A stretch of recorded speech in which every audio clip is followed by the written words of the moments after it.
in the post.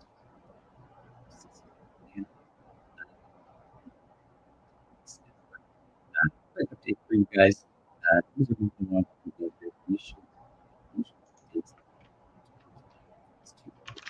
Sorry, Peter. I think we have a little bit of trouble with the sound. Oh, okay. Let's see. Okay, now it's better. Yeah, now it's much better. It's good. Okay, thank you, Emil. Yeah. Sorry about that, guys.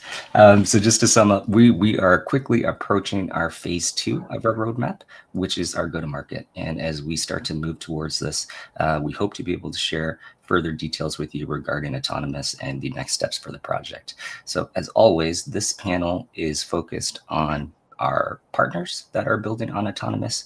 We have 2 wonderful guests that are joining us today. The title of this panel today is Data Orchestration for deAI Training and On-Chain Agents. So this is all about data. So let's kick it off. I'd like to introduce our 2 esteemed guests today. We have Matt from Rivalz and Jordan from PublicAI. So I'll just start with whoever's on the left of my screen first here. Matt, could you please give us a quick introduction about yourself? What kind of brought you to Web3, what initially drew you to the space, and also what inspired you to work on your current project? Yeah, definitely. Hello, guys. Happy to be here. So yeah, I'm Matt. I'm been in the crypto space for since 2015, more or less, something like that. I would say end of 2015. Basically, what drew my attention was Bitcoin itself. Was looking to kind of learn trading at that moment. And I thought that basically crypto was moving way faster than regular markets, and I thought it could be a good opportunity, learn a lot, fell in love with all Web3 in general back then, found all these kind of magic places at that point, right, where everything will be fully decentralized. The idea of community was strong, and things like that really, basically make me fall in love. So I start pursuing like a job in Web3 since then. And I would say like 5 years ago, something like that, I started working in the space with a similar team to the one we're working currently on Rivalz, but on previous project. And around a year and a half, we start Rivalz. So yeah, basically we've been working together for the last 4 years. That's kind of my road.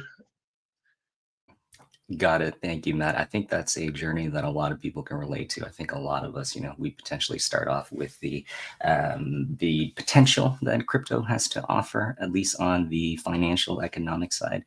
And then as you start digging into it, as you mentioned, these decentralized communities and all these different governance forms that starts to take place, and the smart contracts on top of the initial environments, like it becomes a wormhole. So I can very much relate with that. And moving on to Jordan here. Yeah, thanks for having me on. Jordan here. I am the co-founder and CMO at PublicAI. So what we're doing is basically crowdsourcing data collection for our clients, and largely these days that's people who are training AI. And AI is a space that's really fascinating to me. I've been playing around with generative models since Markov chains were state of the art. This is years and years ago now, but I was running record labels and playing around with Markov chains to write up the hype text and the descriptions of the albums that were being released. So we were doing our PR with generative text decades ago. So that was like one of my early seeds that got me interested in the AI space. Professionally, I do technology and marketing work. And prior to starting PublicAI, I've been active in the Web3 ecosystem for over 5 years. I was introduced to the ecosystem when I had the opportunity to work alongside Ilya Polasukin, the author of the Attention is All You Need Transformers paper, at Near Foundation on DAO software. So he and I built DAO software together that was used to lock up over 2 billion of assets at the top of the heyday. of ecosystem projects and community projects. And also as part of running that, I had the opportunity to advise hundreds of projects in their project launches, get them familiar with what all of this Web3 stuff meant, how it captures value in new ways. And all of that is super exciting to me. So it was at that point that I transitioned into like the Web3 industry and have really enjoyed all of the constant excitement that comes with the space, all the ups and downs, and always in build mode. And then prior to that, I was at Google shipping material design, which is a system used by technologists and creative people. And that was used on tens of thousands of marketing pages. So I was a technical program manager at Google. And prior to that, I spent over 10 years in the advertising industry, running a digital innovation lab under the Omnicom umbrella. So helping Fortune 500 brands figure out how to run digital campaigns and do things like that. So yeah, I think that's a bit about me and what gets me excited about the space, both the AI and the Web3 stuff. Perfect. We actually have a very similar background. That's very cool to hear. Nice. What would you say is probably one of your favorite projects that you had a chance to work on, Jordan? I mean, besides the DAO software, another thing that got me into the space is art and technology. So I run a creative coding nonprofit where we do a yearly festival. And around COVID, when COVID happened, instead of being able to bring people in real life together where we had interactive installations and performance art and all those kinds of things, we moved online. And that got me into like NFTs and was my introduction to the Web3 space and how I met a lot of the people who I respect in the Web3 space. So in addition to like getting to collaborate with like OpenSea and Super Rare and a lot of those early NFT platforms, had the opportunity to build out some DAO or NFT infrastructure of my own. And that's still something that I'm excited about besides like the value capture around AI these days is how do we really, the overarching theme is how do we get humans and all of the creativity and passion that they represent reflected back at us through the technology, because that's how it becomes meaningful. So I really enjoy working on like novel tokenomics and NFT stuff and meme projects, things like that. A lot of people will kind of naysay their value and talk them down, but I think that it's really important for people to have fun with this technology too. There you go. Build things that people actually want to use, right? Yep. Perfect. Okay, so for this next section, guys, we're going to get into a little bit of the projects of each of our guests. So maybe we'll start with Matt again. Could you kick us off, Matt? What is it that you guys are doing over there? What problems are you guys trying to solve? And what do you believe sets your technology apart? Yeah, so the idea behind Rivalz is to abstract the world and make it available for any AI agents or any AI applications that might need it. And what we mean by abstracting the world is basically making any type of resource available for AI agents or AI applications to consume it.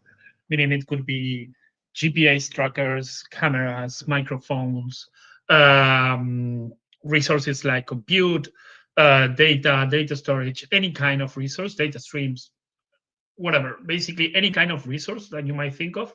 The idea is to make it available for an AI agent to be able to utilize it and consume it in an easy and fast way, basically.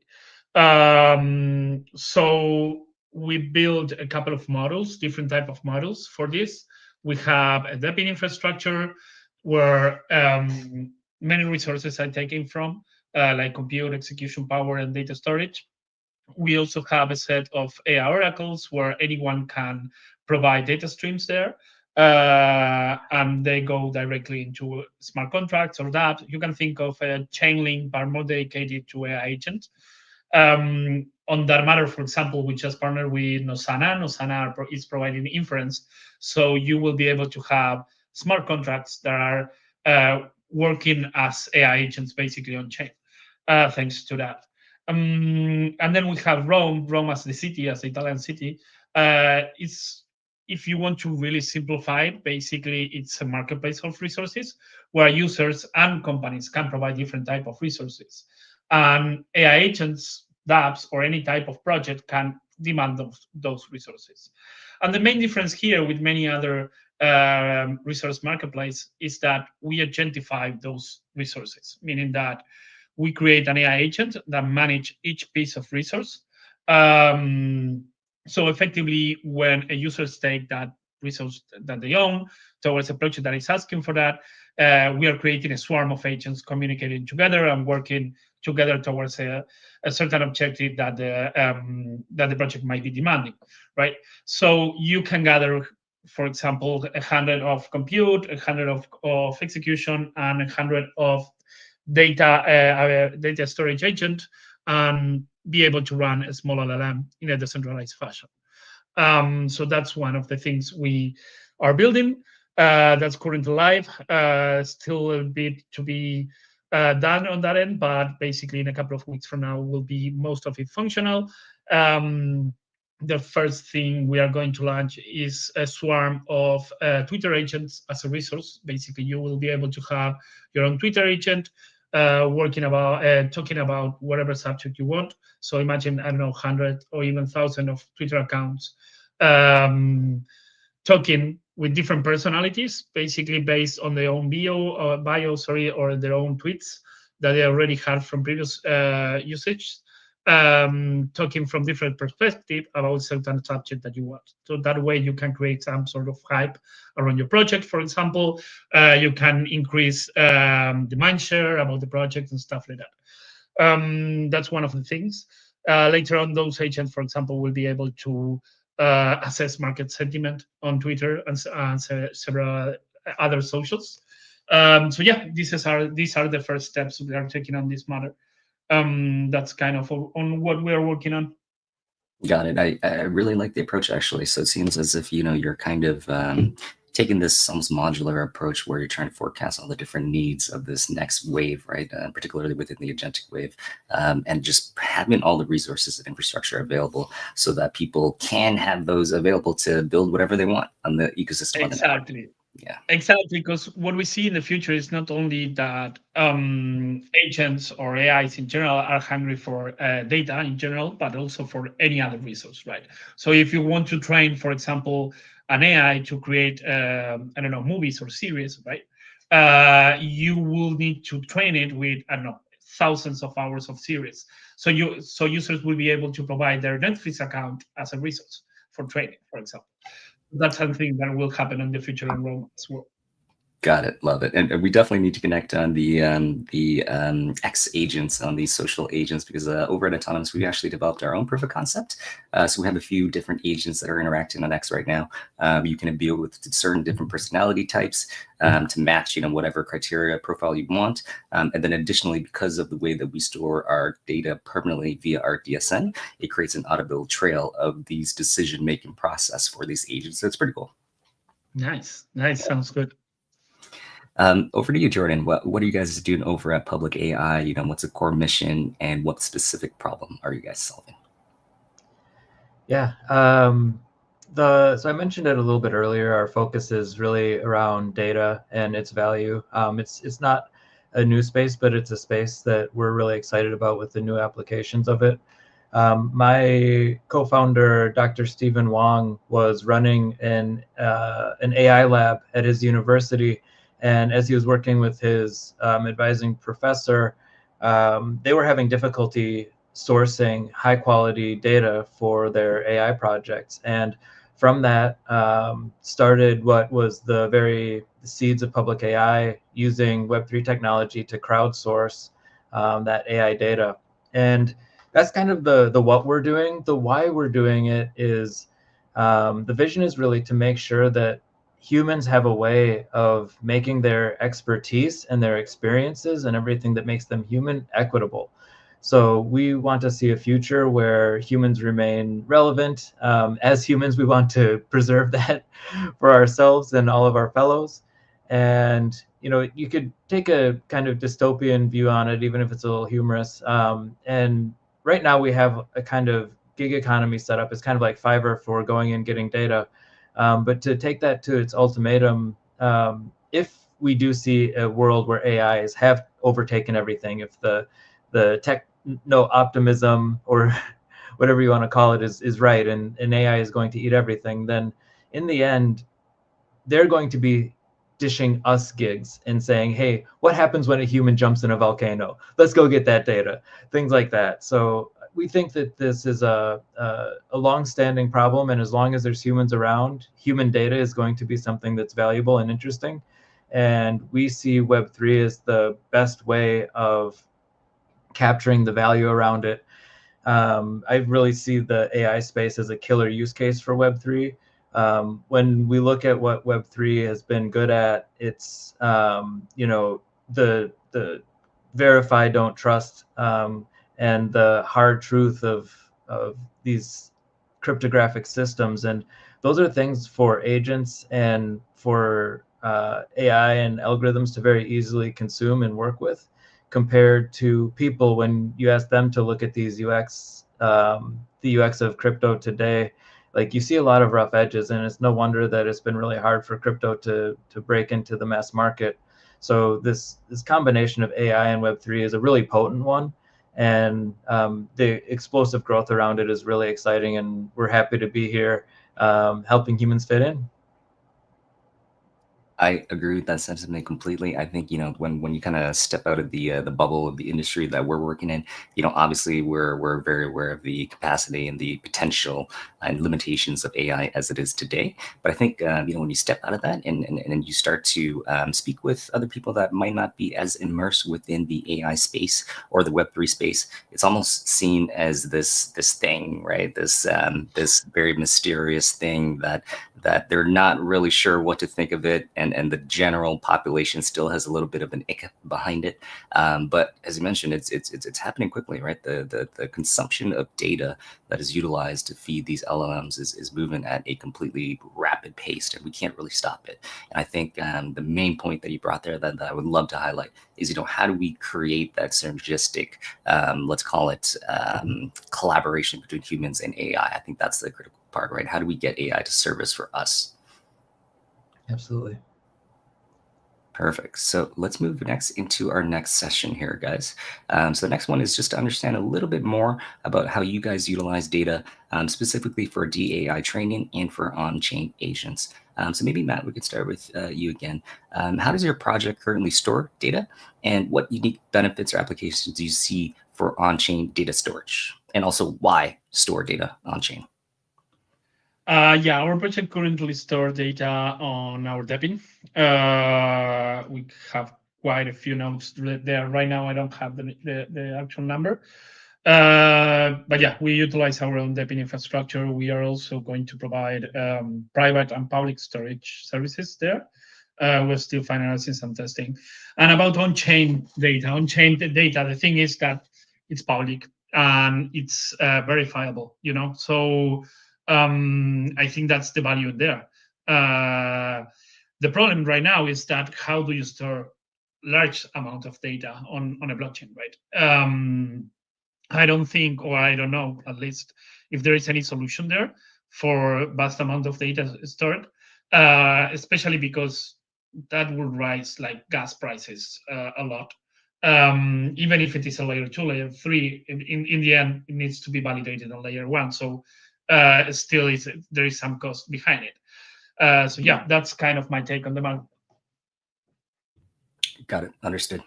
Yeah, there definitely is a existing issue, at least with some of the current blockchains that we have, right? The more data, the more network bloat, network congestion, which rises or rather increases the cost of transactions overall. So that is a very pertinent point. So it's definitely, and that's kind of the thing that I think being in the space we're slowly realizing, right? Like, we want to bring AI on chain, we want to bring AI decentralized applications on chain, but you look at the existing infrastructure, kind of this whole wave of AI really started to take place in Web3, like let's call it maybe 12 to 16 months ago, maybe a little bit longer. And we're kind of utilizing, let's call it, the existing infrastructure of the last cycle that was focused on, let's call it different narratives and different use cases. DeFi was very big. And now we're slowly still trying to find out that perfect use case, as well as identify the networks that are applicable for true AI applications. So great answer there, Matt. And how about you, Jordan? How do you guys utilize the data within your network? Yeah, so I didn't get into it before, but maybe it would help to have some of the context around like our business. And we're essentially a Web 2 traditional business. We're a revenue-driven business where our clients come to us and they have some problem with their application of AI to their enterprises. So my co-founders and I come from the era of ML before AI was hype, and really applied ML and how we can help businesses get those systems in place to run more efficiently. So our clients come to us with some problem that needs new, fresh data to solve it. They have done some large language model experiment, or they've used their own data that they already have, and they've gotten some kind of promising test done. But as far as the production grade reliability of it, they don't have the hit rate that they need, and it's not cost effective enough for them to run. So they'll come to us to be able to go source new, fresh data that is pretty niche and something that you can't find anywhere else on the internet, or they would have already done that. The synthetic data scene now is such that if it was part of the data that like Reddit had sold or Google has sold, then you probably already have it in your LLM or can synthesize it, something good enough along those lines. So we really specialize at going and sourcing that niche edge data from our community. So it's kind of a gig platform where our clients come in, we take some of that revenue and we use it as rewards for the community for them to go and collect data of all different modalities, and then we deliver it to our clients in basically whatever format and on whatever system they need it to be on. So it's a pretty like direct from community. We've got over 750,000 data builders now, we call them. And those folks are going and, you know, taking the photos, recording audio, things like that. And then we store it on whatever system our clients prefer. So sometimes that is AWS, like good old centralized data servers. Sometimes it's B&B Greenfield. Like some of the clients are more hip to like the contemporary on-chain technology and are looking for that. But for us, we're really client driven, and that's where we like wind up storing our data is with whatever platforms they prefer and are familiar with. Got it. I like the diversity of data that you guys are actually utilizing, uploading, and storing. So you kind of mentioned, you know, almost physical data as well, which is pretty cool. Yep. We call it purple collar work. It's not exactly blue collar work because it do require some expertise, but yeah, it's getting out there in the dirt, taking pictures, recording audio, all that stuff. Yeah, very cool. I think that for, you know, to go off on a tangent here. So obviously, you know, we have all of this digital data that currently exists, you know, online across the internet in different repositories, different archives, etc. That's probably going to get consumed pretty quickly, right? And then we have this, let's call it non-digital data, right? So you think about it, all these different, let's just use an example, universities with written papers and all of these older papers, like there's still a lot of data that we could potentially source, right? But as you mentioned, that just requires a bit of manual work, so to speak. Yep, exactly, 100%. Perfect. So let's move into our next question. This is to get a little bit more granular into data. What types of data are most in demand specifically for your project? Matt? Yeah, right now we don't use data for training, right? We already have our models, which essentially utilize another LLMs that are already there. But in the past, at first, the idea of the depping we had was to become some sort of data lakes, right? Where anyone could tap in and get the data through ADCS, which is our set of AI oracles as well. Then we slowly shift into this other product.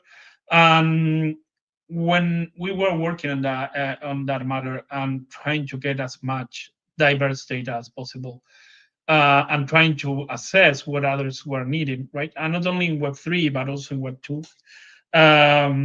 I particularly found really difficult to get medical data, right? So I didn't say this at the beginning. I'm CBDO and manage the partnerships and all that kind of things. And basically trying to get companies that had consensual, right, and compliant data, because that's the thing you need in this matter, that could be shared, right, was particularly difficult. And I think that AI has a lot of applications on the medical industry, and I think that's where we're going to see a lot of evolution as well. It's been proven already that it can actually detect like cancer before a human eye can detect it, right? And getting that type of data to train an AI is really difficult. Not everyone has the consent to supply it. You cannot anonymize that type of data as well, because some of them in some countries is physical, right? And having to upload them has name, has record, has a lot of things that it's really difficult to get basically and to be able to share it. So that's the most difficult data I found hard to find basically. Probably one of the most valuable, actually. We're talking about actual use cases within, real world. So that's very cool. Mm-hmm. Exactly. How about you, Jordan? I know you mentioned a little bit kind of the bespoke, let's call it, strategy that you guys utilize for clients. But excuse me, what type of data is most in demand for you guys? Mm-hmm. Yeah. We kind of break it down into the different modalities that we're able to connect. And usually when it comes to any given like sample or set of data, it's a mixture of modalities. Like Matt was mentioning, when you get some medical imagery, there's usually some metadata that goes along with that in text formatting. So the major modalities are like text, video, audio, and then also just like photos. So those are kind of the major modalities that we collect. And then when it comes to like the different kind of like demand for these different sections or modalities of data, the imagery seems to be really popular right now. Maybe it's because we're visual creatures as humans. Like it's just an easy dot for people to connect, is like, oh, I can go have people take pictures of things and crowdsource it, things like that. But image data tends to be really popular. For example, we just did a campaign for a client that's building WorldCoin for dogs. They want to identify all the unique dogs as kind of a KYC proof of doghood play. And to be able to do that, they needed dozens of photos of a dog's nose, the same dog's nose, because the dog's nose is like its fingerprint. So we went to our community, had all the dog owners take multiple pictures of their dog's nose from different angles, and then submit those as data sets. And that's something where you think, well, of course you can get dog nose pictures on the internet, but you can't get like 30 pictures of a dog's nose, the same dog's nose from different angles. Like that's not something that you can go and get. So it is really these kind of like deep niches. And for clients like that, it's less of the enterprise grade folks who already know what data they're looking for and just need help getting into a deep niche. There's a lot of startups who are exploring AI and what they can do with it. And so for those folks, we're helping them kind of like bootstrap their data sets and training their models just to prove out the feasibility of an idea.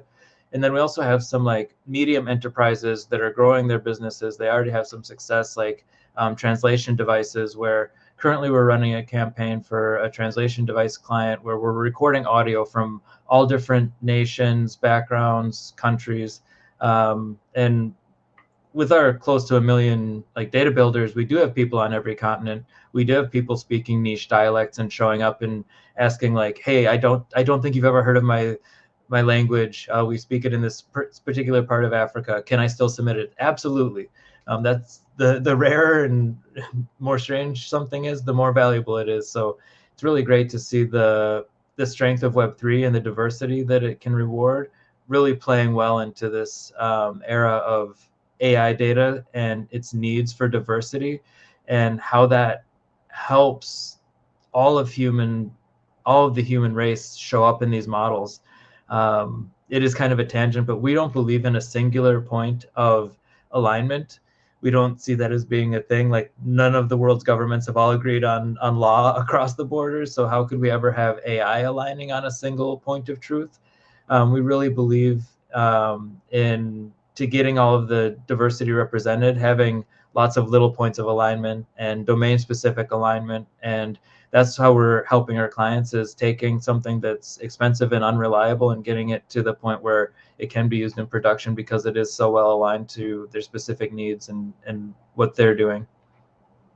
Got it. That makes a lot of sense, Jordan. I think you actually just also answered one of the questions from the community here from Andrew Cat. How do you plan to use that human data, right? So it all comes down to the specific requests of the clients, the type of, let's call it, quality of data they're looking for, and the fine tuning that they're looking for. So that answers that perfectly as well. So thank you for that, Jordan. So maybe moving on, we're kind of talking a lot about data here. How do you guys maintain user ownership of your community of users that are participating, inputting their data into your network? How does that work? Is it a monetized system? How do you guys deal with ownership? Matt? So again, we are not providing data now, but at the beginning it was the idea, right? And users were going to be able to provide this type of data. We even thought of some sort of DIDs, right, where they could provide social data, they could provide their own bio and stuff like that, even create fictional characters, right, that could be later on used for NPCs. That was some of the ideas we had at the beginning. Then, as I mentioned, we shift, and the only data providers will be companies. But at the beginning, the idea was that each data, basically you will have a token representing the data you are providing, right? And even that token will be, those standards where you can stake tokens within tokens, right? So you have a main token, which is the owner of the other tokens, right? So that main token will be you, basically your ownership, and all the other tokens will be pieces of data you are providing. That was the original idea, right? So whenever you stake these tokens towards a project that is asking for certain data, there will be a label basically of you providing that, and you will get paid for providing it. Whenever someone taps into that lake, pool lake, right? Data lake. So yeah, that was kind of the original idea. But as I mentioned before, we shift, and we're not providing, we're not asking for data right now, or to provide data. But in the future might be a possibility. Yeah, again. Got it. That makes sense. Thank you, Matt. How about yourself, Jordan, over at PublicAI? Yeah, we're very interested in making sure that everybody's paid fairly for their data. When it comes to the ownership, I mentioned that we're doing a lot of direct, like, community to client data delivery. So the ownership sits really with the client in the end. And as Matt alluded to, like, it's very important that people consent and are opting into having their data collected. And to make that happen, it has to be equitable. There has to be a reason for them to do that. So what we do is, as we run our campaigns, we're rewarding people both for uploading the data and then verifying each other's data.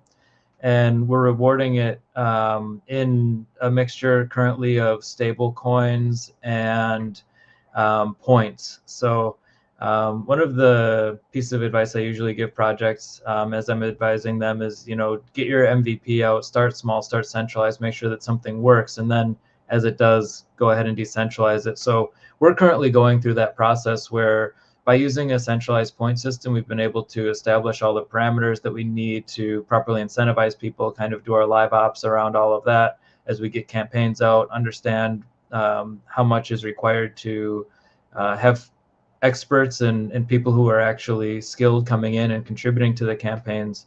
And then as we get towards the end of this quarter, or like early Q3, we'll be doing our token launch. And at that point, we'll be transitioning from the stable coins and points and working purely with our own token, which will be like a revenue-driven token where, again, as the funds come in, as a business, we're operating at ARR in the low millions. And as the revenue comes in, then we'll be using that as rewards to the community. And in the future, that will all be through our own token after our TGE. Got it. That's a great model. Thank you so much, Jordan. So it sounds like there's plenty of different ways for users, community members to get involved. That's perfect. Why don't we go on to this next question here? Actually, I think this might be a little bit more applicable for you, Matt. In terms of AI agents, right? Agents on chain. What data do you guys think is most useful or most necessary? What core components do you think is required to make AI agents a little bit more, let's call it practical, add a little bit more utility to them? Yeah, it all depends on what the agent is for, right? So, for example, I mean, the more I would say popular case right now, or the one that people usually think right away, is an AI agent that will be able to trade for you, right, on chain, or to manage your portfolio, your staking portfolio, stuff like that. First of all, one of the things we should mention, or at least this is my opinion, we are not really close to that yet. Basically, AI agents are not that, you cannot trust them that much with your money. In this case, there is hallucination, there is a bunch of stuff happening in the LLM, which is kind of a black box, and you don't know what's going on there. So, yeah, I wouldn't trust my money right now to an AI agent. But in that case, for example, you will need many type of data that currently, for example, Chainlink provide, where you will have data streams about price, about pool liquidity, about gas fees, about things like that, right? But the problem is that Chainlink, for example, in this case, might not be the right type of provider. First of all, because of the latency the data might have, right? The data stream might have, and second, about the structure that it has, right? And you know this probably, but AI agents or AI needs certain structure for the data, right? To data to be structured in a certain way, and this type of data streams already come with a default, most of them with a default setup. In the case of ADCS, the AI oracles we are building, you can customize that, right? So you can actually take from Chainlink, going through our oracles and get the data structure in a way that you actually need, right? So, yeah, basically, again, coming from the beginning, you first of all need to know which kind of agent you're talking about, what is going to do that agent, if that agent is going to be trading, if that agent is going to be managing, I don't know, security on a bridge, for example. That is something that I can see happening in the near future. Yeah, depends on that, right? On what kind of on-chain data you need. What you need is a set of oracles that is actually fast and provide the data structure in a way that is possible for them to consume right away without the need of pre-processing, because each line of code a smart contract has, and if it is an on-chain agent, right, it should be a smart contract at some point is gas, right? And you need to have the least amount of line of codes as possible. So you cannot process data after getting it, right? You get the data, it should be digested already. So that's what we are solving right now, for example, with Nosana. Basically, the smart contract can provide us with data. We send it to Nosana, Nosana do inference with that, and we send the answer right away, already digested to the smart contract. So yeah, basically that's kind of the idea we have. That way you save a lot of line of codes in the smart contract. So yeah, again, summing up, basically you need to first of all define what kind of AI agent you're going to utilize, and then you will know what kind of data. Got it. That makes a lot of sense, Matt. And I agree as well. I think the DeFi application, the DeFi use case makes a whole lot of sense. But as you mentioned, even in order to get there, there's so much different conditionals that we need to be able to set on an infrastructure level. Wallet custody, the ability to tap into aggregated price feeds and oracles, et cetera, et cetera. There's still quite a lot of work to be done for sure. Jordan, are you guys doing anything with agents over at PublicAI? Yeah. Indeed, it's a pretty hyper space. So we have a few clients that are doing AI agents, and one of the things that they first came to us with, Eliza OS was looking for a way of going through the just fire hose of messaging that was coming in. The protocol was growing quickly. They were able to digest messages from Twitter, Discord, Telegram, all over the place, and we're just processing such huge amounts of incoming messages just to be able to differentiate if it was something that needed to be replied to or not. Using ChatGPT API key, it was the most expensive part of running an agent for them. So as part of that, we did a Telegram mini app campaign where we had people rating messages that were coming in, if it was like reply worthy or not. And then another thing that we did besides that to help train in that space was we have a Data Hunter Chrome extension, and we have people replying to high signal content on Twitter to help train on what a good meaningful message is. And we're not just going and incentivizing people submitting Twitter posts to us. We tried that approach, and what that wound up incentivizing was people just submitting everything, which wasn't helping us get signal out of the noise. So what we did instead was we're now incentivizing replies to high quality content. So when somebody finds high quality content that they think is worth replying to, that gives us a little bit of a roundabout, but a higher signal message about what is quality content when somebody bothers to reply to it using our AI reply, which is kind of like Grammarly for yapping on Twitter.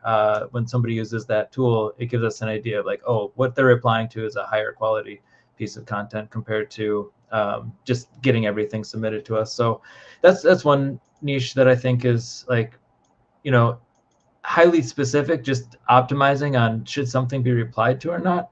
But I think that that's really where, the applied ML makes sense, is when you are able to define your problem really clearly, and then having a series of those problems all stacked together is what you wind up having as an agent.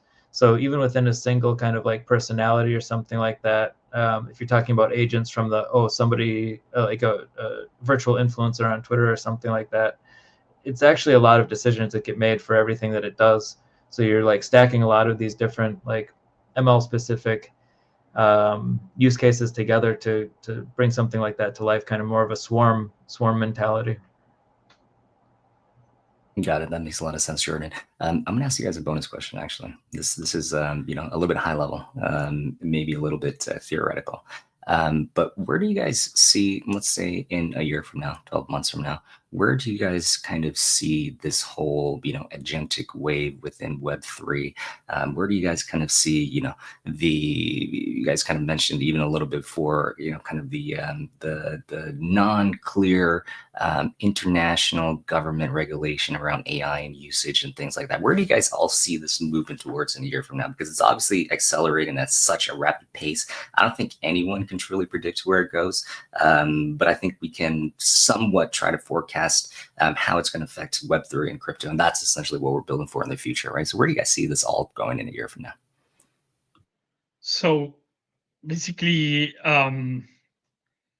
focusing only on Web3 and crypto is kind of short on the matter, because I tend to see this AI like a whole new revolution, like internet was back in the days, like I don't know, electricity or the industrial revolution and stuff like that.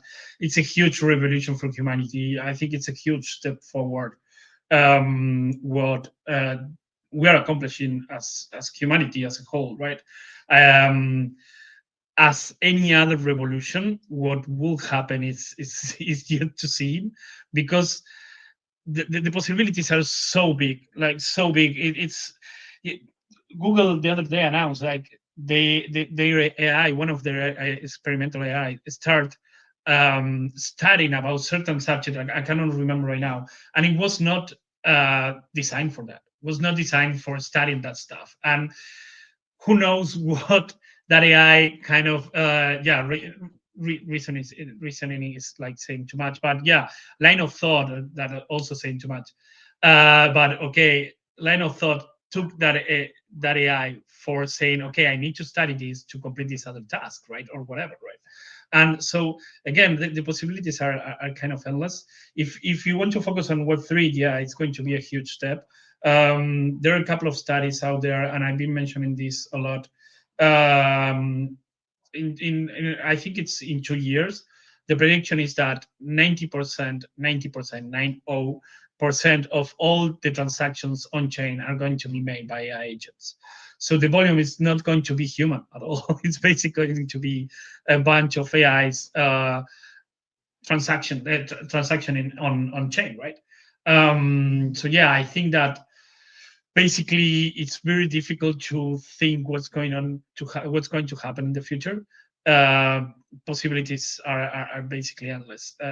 That's what I think.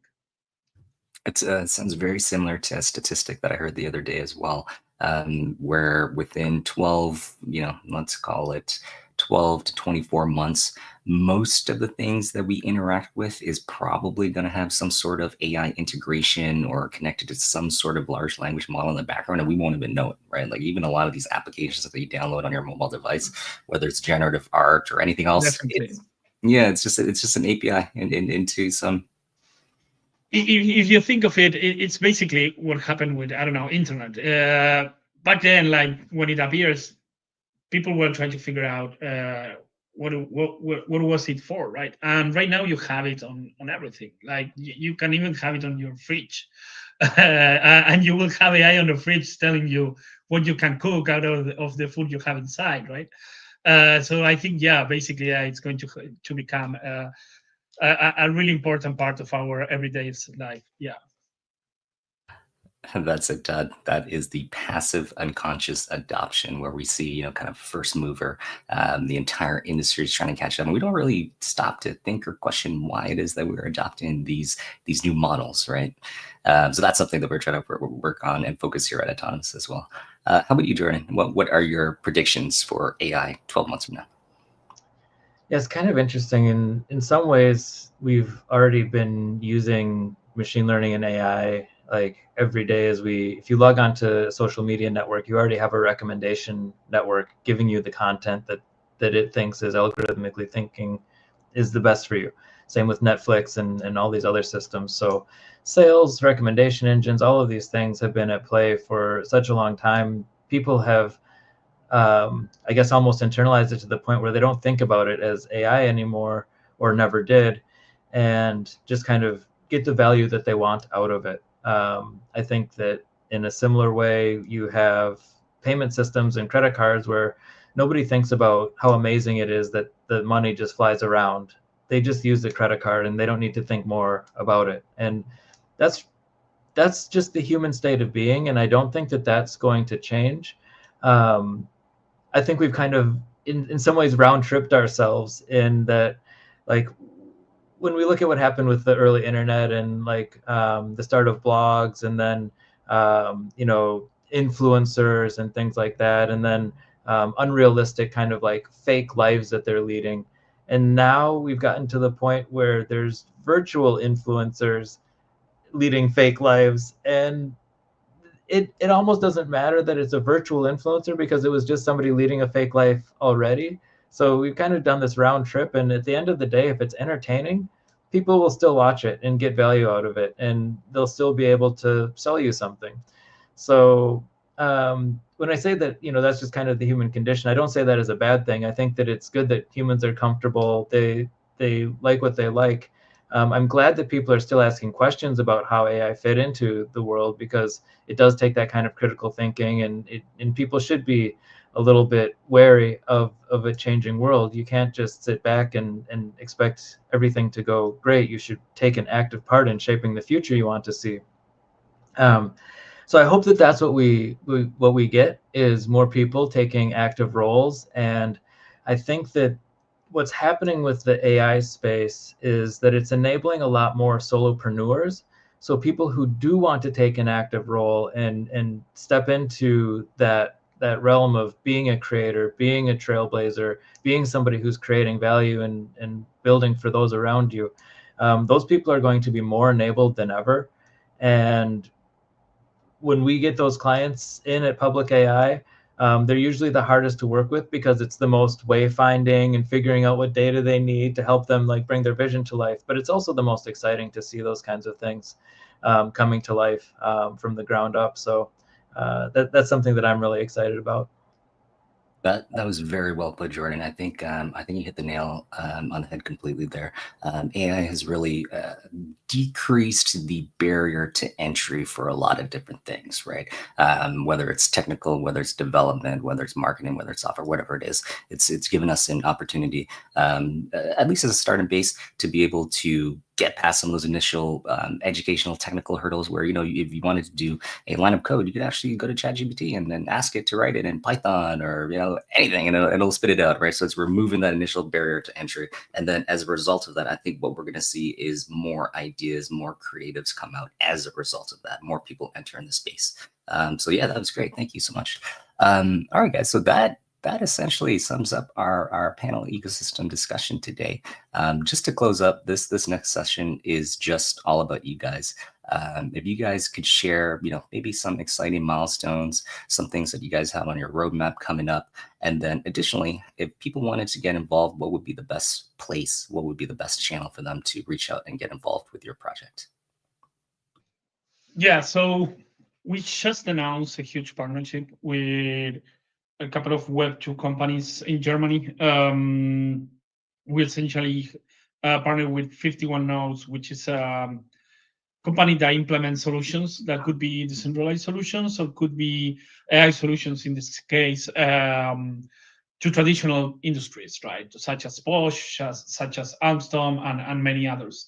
And yeah, basically they're going to implement with Alstom one of our solutions that we've been building behind the scenes, which is basically an orchestrator, right? It's basically a workflow, AI or agentic workflow, if you like, that orchestrates legacy systems, AI agents, and different company workflows at the same time. We just announced that yesterday. We're really hyped on that matter. There are a couple more of those announcements coming. So we're happy to be basically to, yeah, our infrastructure being used on the traditional market. We're really happy on that end. Also, 2 weeks from now, approximately, is going to be a second season on Rome. Seasons are periods of time where we extra incentivize people utilizing the platform. That will happen 2 weeks from now. We'll start the second season. And yeah, that's kind of it. If best point of contact with us is basically Discord. Go there, chat with the community. If you have any questions, any doubts, feel free to open a ticket. One of the team members will answer you right away. So yeah, I'll wait you there, guys. There you go, guys. Matt from Rivalz. If you guys want to get connected, the Discord is there. We can share links to it afterwards as well. Jordan, how about yourself in PublicAI? Yeah, so there's a lot of opportunity to get involved in PublicAI, both from a community and client perspective. So first of all, if you are a company that's looking for AI data, give us a ping, and we can see if we can run a test campaign for you, get what you need.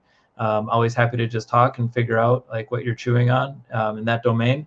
And then from a community perspective, you know, give us a follow on X, turn on those notifications, pop into Telegram or Discord, where we have, you know, close to 100,000 people on each one of those channels. Very vibrant, active community of experts. And one of the things that I like to tell my friends about is that this is actually a community of experts. It's folks who are passionate about things. So you can find peers that are into the same weird thing that you are: pets, sports, different media or fandoms, things like that. So it's a really fun community to be part of. Pop in there, and we've got live campaigns going. So if you're looking for earning opportunities, and you know this is how most of the people find us, is we've got live campaigns going. Go to beta.publicai.io, and you can, right now we've got an audio campaign going, so you can record audio.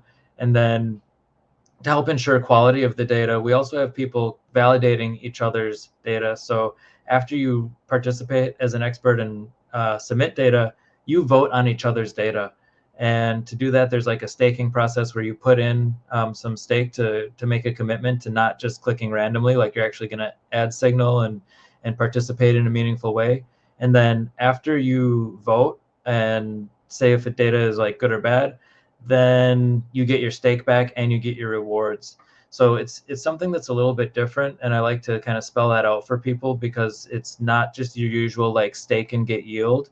The way that we're using staking is pretty unique and different, something that's a little bit new, and that's really how we're also getting the high quality data out of our close to 1 million contributors. When you've got that many people showing up, it's great diversity, also great diversity of quality. So it takes some real humans looking at what's coming through that system to be sure that it's actually like to spec and useful for our clients. So yeah, plug in, earn some money, make some friends, PublicAI. There you go. Love it. Thank you so much, Jordan. Community building at its best. That's what it sounds like. So guys, thank you so much for tuning in, Matt and Jordan, for everyone else within the stream here. You guys could have been anywhere else in the world, but you chose to be here with us. For that, we thank you. But for Autonomous, as I mentioned, we've got quite a lot coming up. We're quickly approaching mainnet phase 2. And as we get more details, we will be sure to share with the community around everything Autonomous, our go-to-market, and everything that is coming up. So next month, you guys, or rather this month, actually, at the end of April, you guys can probably expect another ecosystem panel edition. We'll get some new guests on, or it might be a special edition. Not sure yet, depending on where we are with our roadmap. But stay tuned. As always, thank you again for showing up, guys. To everyone else there, let's stay connected. Thank you, everybody. Thank you. Take care. See you guys.